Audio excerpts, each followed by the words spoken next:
بيبدأ الفيلم مع راجل ومراته واللي بيكونوا رايحين يحتفلوا بعيد جوازهم على جزيرة لوحدهم، وبتنزل الزوجة عشان تستكشف المكان، فبيقول لها الزوجة ما تبعدش، وبيكمل وبيقول انه هيربط السفينة وهيجي وراها. بمجرد ما بتدخل الست الجزيرة بتسمع اصوات غريبة لكنها ما بتهتمش وبتكمل عادي، وفجأة بيهجم عليها حيوان غريب وبيسحبها بعيد. وبنروح لمجموعة مكونة من 5 اشخاص، وهم جون ومات ونانو ونيكي وسارة، واللي بيكونوا طالعين رحلة على نفس الجزيرة. وبيوصلوا البيت وبنعرف ان ده بيت عم مات، وبيكمل وبيقول ان عمه فرانك كان عايش هنا لفترة طويلة. وبيدخلوا فبتسأل سارة مات، وبتقول له بقالك قد ايه ما جيتش هنا؟ فبيقول لها انه ما جاش من 10 سنين. وجوه بتاخد سارة بالها ان الكهرباء مش شغالة، فبتنزل مع نانو عشان يصلحوها. وبيتخض نانو لما بيشوف لعبة شكلها مريب متعلقة على الحيطة، وبيصلحوا الكهرباء وبيطلعوا. وبيعدي الوقت وتاني يوم بيستمتعوا بوقتهم، وبيكون مات جايب معاه قوس واسهم كنوع من انواع التسلية. وبيتفاجئوا بكلب صغير بيقرب ناحيتهم، وبتستلطفوا سارة فبتاخده معاهم جوه البيت. وبالليل بيلاحظ نانو ان الكلب بيزنجر في وشه بدون سبب لكنه ما بيهتمش. وفجأة بيخرج الكلب بره، وبتخرج سارة تدور عليه هي وماتي، وبتلاقيه وقبل ما تقرب منه بيهجم عليها كلب كبير وبيعضها، فبيجري عليها ماتي. ولما بيقرب بيهرب الكلب، فبياخدها ماتي وبيدخلوا البيت. وهناك بيعالجها جون، وبيقول لها انها لازم تاخد حقنة قبل ما تتصاب بعدوى. فبتسأله لو الحقنة دي موجودة معاهم هنا، فبيقول لها انها مش موجودة، وعشان كده هم لازم يرجعوا عشان يلحقوها. فبيقول لهم ماتي انه اتعرض لعضة قبل كده وفضل اسبوع وما حصلوش حاجة. فبيعرض عليها جون الموضوع، فبتقول انها تبقى كويسة وانهم مش لازم يرجعوا. فبيحاول جون يقنعها مرة تانية، فبيتدخل ماتي وبيقول ان الغرض من الرحلة دي انهم يستمتعوا بوقتهم بعيدا عن الدراسة. وبيكمل وبيقول ان سارة مش هيحصل لها حاجة لو فضلوا شوية كمان. فبتقول سارة انها تبقى كويسة. وبالليل بيكون جون قلقان وبيحكي لنيك انه كان في هنا مؤسسة لتدريب الكلاب على بعد 10 اميال، لكن الكلاب بعد سنة اصابها مرض وبقت عدوانية، فاضطرت المؤسسة لقتل كل الكلاب. فبتسأله لو قصده ان الكلاب دي جزء من الكلاب اللي هربت زمان، فبيقول لها ان الكلام ده مر عليه وقت طويل. وبيكمل وبيقول ان الكلاب المسعورة ما بتعيش كتير. وتاني يوم بيتجمعوا كلهم على الفطار، وبيلاحظ جون ان نيكي بتاكل بشراهة على عكس العادي، لكنه بيتجاهل الموضوع لحد ما بيجي ماتي وبيعرض على جون ونانو انهم ينزلوا الغابة يصطادوا. فبيوافقوا وبينزلوا هما التلاتة، وبتقرر نيكي وسارة انهم ينزلوا المية ويستمتعوا بوقتهم. وفي الغابة بتهجم الكلاب على نانو، وبيهرب منهم لحد ما بيقابلوا جون وماتي، وبيقول لهم على اللي حصل. فبيتريقوا عليه وبيقولوا له ان هو بس اللي جبان. وفجأة بيطلع عليهم الراجل اللي شفناه في اول الفيلم، وبيكون متبهدل جدا، وبيقول لهم ان الكلاب مش عايزينهم هنا وانهم لازم يهربوا فورا من المكان. وفي اثناء كلامهم بتهجم مجموعة من الكلاب على الراجل وبيخلصوا عليه، وما بيقدروش يعملوا له حاجة فبيهربوا فورا. وبيحذروا سارة ونيكي وبيهربوا كلهم على البيت، وبيطاردهم الكلاب. وبيقدر كلب يمسك في هدوم نيكي، فبيضرب ماتي سهم عليه، لكن الكلب بيهرب اول ما بيشوفه، فبيجي السهم في رجل نيكي. وبيدخلوا كلهم جوه البيت، وبيعالج جون رجل نيكي، فبتتألم جدا وبيعتذر لها ماتي وبيقول لها انه ما كانش قصده. فبتقول له نيكي انه ممكن يكون انقذ حياتها باللي عمله ده. فبيرد ماتي وهو حزين وبيقول لها انه مش من النوع ده من الناس، والا كان انقذ الراجل اللي طلع عليهم في الغابه. فبيقول له نانو انه ده مش ذنبه لانهم ما كانوش هيقدروا يعملوا له حاجه. وبيقول له جون على موضوع المؤسسه اللي قتلت كل الكلاب اللي كانت بتدربهم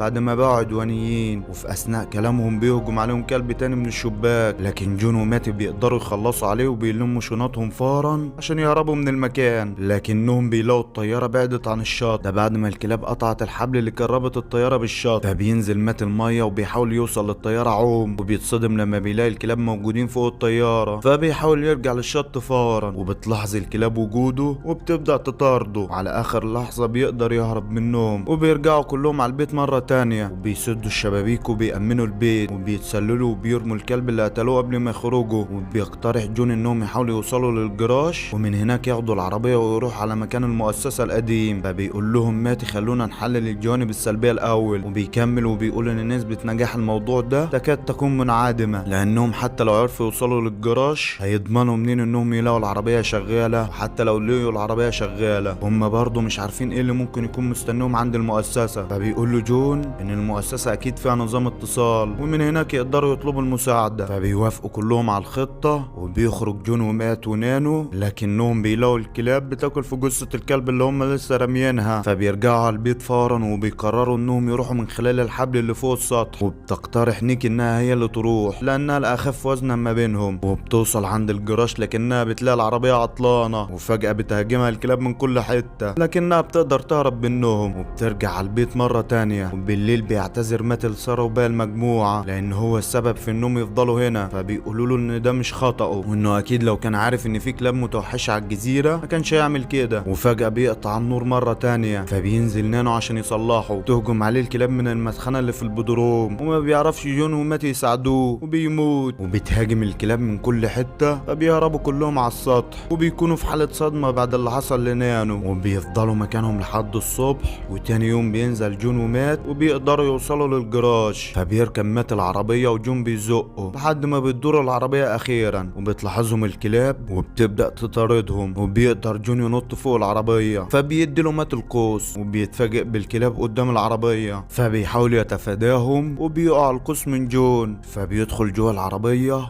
وبتعطل العربية مرة تانية، فبيروح مات على منحدر على البحر. ولحسن الحظ بتدور العربية على آخر لحظة، فبتهرب الكلاب، وبيلاحظ جون إن الكلاب بتخاف من الصوت العالي. وفي طريقهم للرجوع للبيت بيهجم كلب من الشباك على جون، فبيقرب ماتي بالعربية على العمود في الطريق، وبيقدروا يتخلصوا من الكلب. وبيوصلوا على البيت، فبتنزل نيكي لوحدها وبتقول لهم ان سارة رافضة تنزل، فبيطلع مات عشان يجيبها، فبتقول له انهم كده كده هيموتوا، وبتقول له يسيبها ويمشي. وفي اثناء كلامهم بيهجم عليهم كلب، فبيزعق في الكلب، والغريبة انه بيسكت. وبتقول لماتي يهرب من الشباك وهي هتيجي وراه، وبيرفض ماتي يسيبها في الاول، فبتزعق فيه وبيهجم عليها الكلب، فبيقع ماتي من الشباك، وبتفضل تقاوم الكلب لحد ما بتقع من الشباك على حديد تحتها من الناحية التانية هي والكلب، وبتموت. وبيشوف جون الكلاب بتقرب منهم، فبياخد مات ونيكي وبيهربوا من المكان، وبيوصلوا للمؤسسة وبيستكشفوا المكان، وبيعرفوا ان المؤسسة ما كانتش بتدرب الكلاب وانما كانت بتعمل عليهم تجارب. وبيلاقوا جهاز اتصال وبيحاولوا يستخدموه، لكنهم بيكتشفوا ان الكهرباء مقطوعة، فبينزلوا عشان يصلحوه، وبعد عدة محاولات بيصلحوها. وبيرجعوا يجربوا الجهاز لكنه ما بيشتغل، وبتلاحظ نيك ان في سلك مقطوع في برج الارسال، فبيطلع ماتي فوق البرج عشان يصلحه، وبيشوف السفينة اللي وصل بها الراجل اللي شفناه في اول الفيلم، وبيوصل السلك وبيطلب من نيك تجرب الجهاز. وبمجرد ما بتشغله بتحصل قفلة في المكان كله، وبيتكهرب ماتي، فبيقع من فوق البرج، وبتهجم عليه الكلاب من كل حتة لحد ما بيوصل جون وبيساعده. وبتكون نيكي متحصرة بين النار والكلاب، فبتعمل خطة ذكية وبتقدر تحبس الكلاب جوه، وبينفجر المكان بيهم، فبتخاف الكلاب اللي بره من صوت الانفجار، وبيبعدوا عن جون وماتي، وبتاخدهم نيكي بالعربية وبيهربوا من المكان. في الطريق بيقول لهم ماتي على السفينة اللي شافها من فوق البرج، وبيروح عليها وبيقدروا يهربوا من المكان، وبينتهي الفيلم. يا ريت بقى لو عجبك الفيلم ما تنساش تعمل لنا لايك على الفيديو واشتراك في القناة وتفعل زر الجرس عشان يوصلك كل جديد. سلام.